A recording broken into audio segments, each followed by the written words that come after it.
은퇴 후의 삶&, 이종수.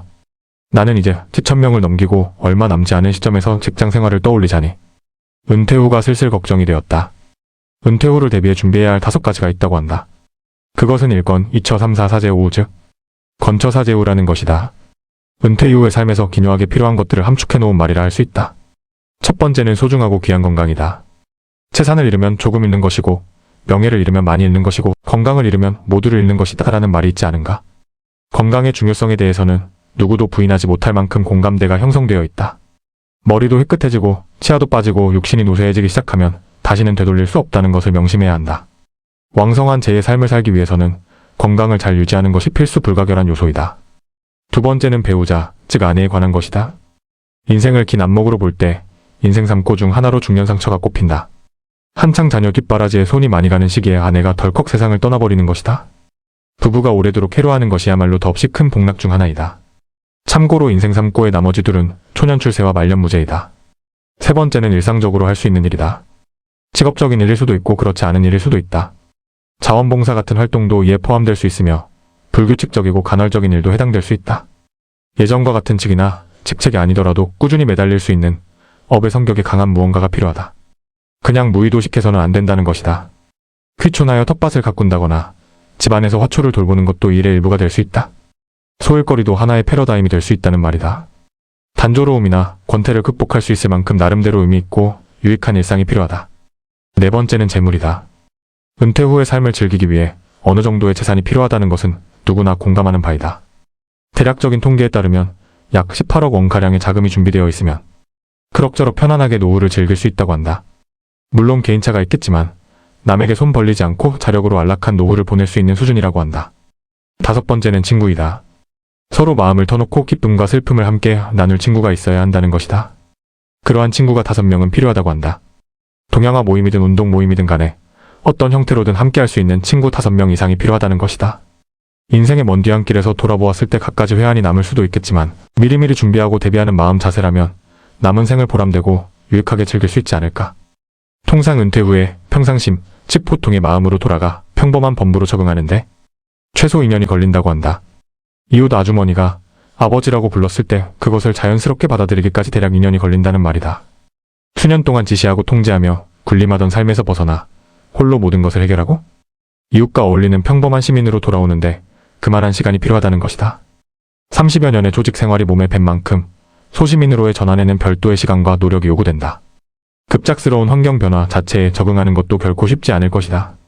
차분하게 미래를 설계하고 구상하여 멋진 은퇴 후 생활을 만들어갈 수 있도록 적극 준비하고 대비해야 한다. 오랫동안 준비했음에도 제대로 귀촌을 이루지 못한 경우가 있는가 하면 성공적으로 귀농귀촌을 이룬 경우도 있다.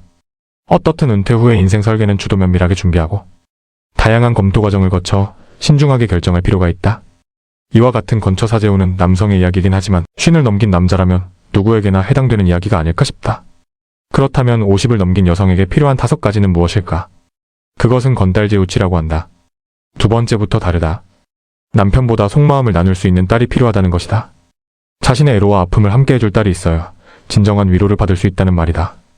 남편이나 아들에게는 속마음을 다 털어놓기 어렵지만 딸에게는 살갑게 속내를 이야기하고 공감을 나눌 수 있다는 것이다. 다섯 번째 쥐는 취미를 뜻한다. 애완견을 키운다거나 화초를 가꾼다거나 요가를 한다거나 예술 감상을 즐기는 등 다양한 취미를 가져볼 수 있다. 환갑이 넘은 나이에 학업에 전념하여 학위를 받는 이들도 있다고 한다. 아름답게 나이 들어가는 것이 필요하다. 은퇴 후를 어떻게 준비할 것인가는 앞으로의 삶을 이끌어갈 중요한 지표가 된다. 귀촌이나 그 밖의 여러 선택도 결코 쉽지 않아 보인다. 어떤 선배는 미리 충분히 준비하여 공인중개사 자격을 취득하기도 했다. 그러나 결국에는 퇴직자 모임인 동인의 일을 택하게 되었다. 그토록 준비했음에도 새로운 직업으로의 전환이 결코 쉽지 않았음을 보여주는 사례이다. 또 어떤 이는 7년 전부터 착실히 준비하여 고향집을 현대식으로 새롭게 단장해 두었지만 어찌된 셈인지 주말에만 내려가고 서울에 머물고 있다. 병원을 다녀야 하는 사정도 있고 30여 년을 살아온 터전을 비우고 새 환경에 적응하는 것이 생각처럼 쉽지 않았기 때문이라고 한다. 목표를 세우고 마음을 다잡아 준비했지만 여러 상황과 여건 그리고 가장 큰 변수인 배우자의 동의 문제가 가장 큰 걸림돌로 작용한 듯하다. 또 다른 사례로는 실제로 귀향하여 귀농까지 이룬 경우가 있다.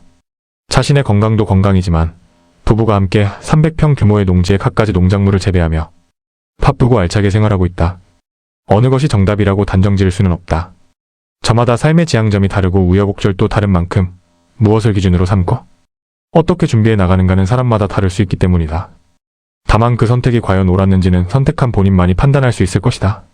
어떻든 은퇴 후의 삶을 준비하는 과정에서 과거의 허식을 내려놓고 새로운 마음과 각오로 거듭날 필요가 있다. KFC를 창업한 커널 할랜드 샌더스 알런드 샌더즈 1890만 1980년 65세에 무려 1008번의 도전 끝에 창업에 성공했다고 한다. 2년 동안 1008번의 실패를 딛고 1009번째에 일어서는 기적을 이루어낸 것이다. 참으로 대단한 도전이 아닐 수 없다. 상상을 초월하는 끈기요 인내요 집념이라 할 만하다. 그 정도의 도전 정신을 갖지 못하더라도 부부가 편안한 노후를 누릴 수 있는 기초적인 생활 기반만큼은 마련해 두어야 할 것이다. 새로운 삶의 터전으로 나아가는 길에는 많은 불평과 어려움이 따르겠지만 선택의 여지가 없는 경우도 있다. 낭만적이고 유유자적한 삶을 영위할 수 있는 여건이라면 더할 나위 없이 바람직하겠지만 그렇지 않다면 어느 정도의 각오를 감내할 수밖에 없지 않겠는가.